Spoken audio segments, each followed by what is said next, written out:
दोस्तों, हवा और सूर्य दोनों ही हमारे लिए जरूरी हैं, लेकिन अगर वो दोनों इस बात पर बहस कर बैठे हैं कि कौन अधिक बलशाली है तो। नमस्कार दोस्तों, मैं हूँ संपर्क दीदी और आप सुन रहे हैं संपर्क पॉडकास्ट। आज की एपिसोड में हम सुनेंगे कहानी सूर्य और हवा। तो बस अपनी कल्पनाओं के सारे दरवाजे खोल दीजिए और क्रिएटिविटी की हवा आने दीजिए। एक समय की बात है, सूर्य और हवा में बहस छिड़ गई कि कौन अधिक बलवान है। हवा अपने आप को बलशाली बता रही थी, पर सूर्य उसे बड़ा मानने को तैयार नहीं था। मामला उलझता ही जा रहा था।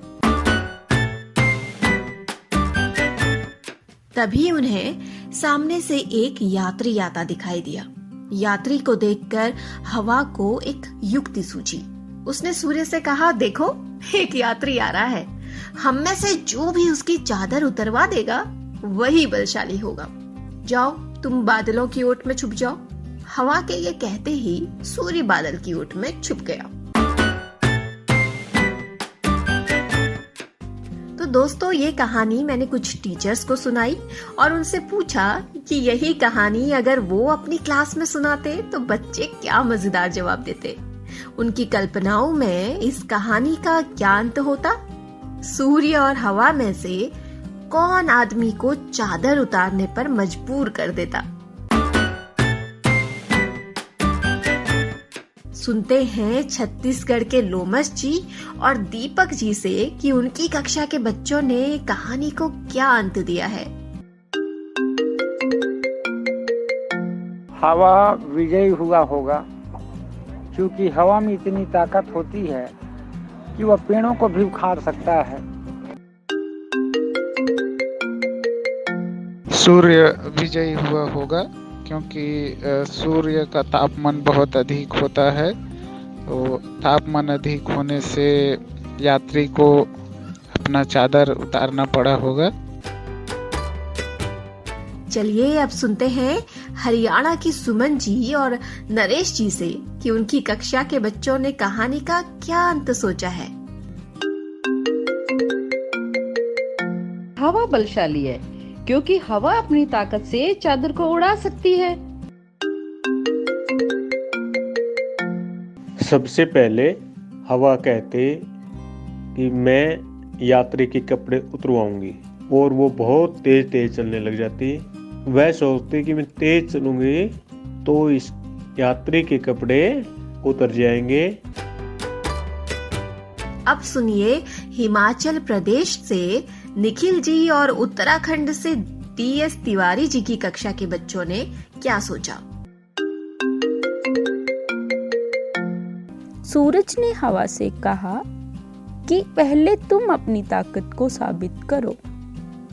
हवा ने प्यार से सूरज की बात मान ली और अपनी रफ्तार तेज कर ली। यात्री को लगा उसकी चादर उड़ जाएगी।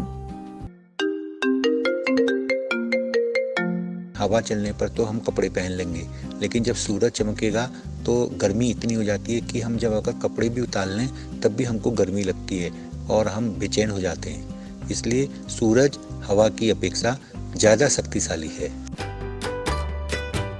उत्तर प्रदेश की संगीता जी और झारखंड के सुशील जी से सुनते हैं कहानी के कुछ और मजेदार अंत। सूर्य को ज्यादा बलशाली बताते, क्योंकि सूरज की गर्मी से वो यात्री अपनी चादर उतार देता और अपने पसीने पोंछने लगता। हवा अपना रुतबा दिखाने लगा, लेकिन यात्री ने अपना चादर संभाल लिया। अब सूरज की पारी आई। सूरज ने अपना गर्मी छोड़ने लगी, तब यात्री ने अपना चादर उतार दी। चलिए सुनते हैं इस कहानी का अंत क्या है। हवा के कहने पर सूर्य बादलों के पीछे छिप गया। हवा जोर से चलने लगी। हवा की गति जितनी बढ़ती, यात्री उतनी ही तेजी से अपनी चादर को पकड़ लेता ताकि ठंड से बचा रहे। जोर लगा लगा कर हवा थक गई, हार गई, पर किसी भी प्रकार वो यात्री की चादर ही नहीं उतरवा पाई और अंत में वो शांत हो गई। अब सूर्य की बारी आई। वो बादलों के पीछे से निकलकर चमकने लगा। तेज गर्मी से परेशान होकर यात्री ने अपनी चादर उतार दी। हवा ने अपनी हार मान ली और इस तरह सूर्य विजयी हुआ। तो टीचर्स, ये थी हमारी आज की कहानी। ये तो आप जानते ही हैं कि नई शिक्षा नीति यानी NEP में भी बच्चों को कहानियां सुनाए जाने की बात पर जोर डाला गया है। बच्चों को कहानी सुनाई जानी चाहिए, ये तो सब कहते हैं, लेकिन सवालों के शहंशाह इन बच्चों के लिए कहां से आएंगी हर बार नई कहानियां? और किसके पास है ये पिटारा? मेरे पास। जी हाँ, अब से मैं लेकर आऊंगी आपके लिए हर पॉडकास्ट में एक नई कहानी। ये पॉडकास्ट आपको कैसे लग रहे हैं मुझे जरूर बताइए। और हाँ, मुझे जरूर बताइए इस कहानी से आपको क्या सीख मिली।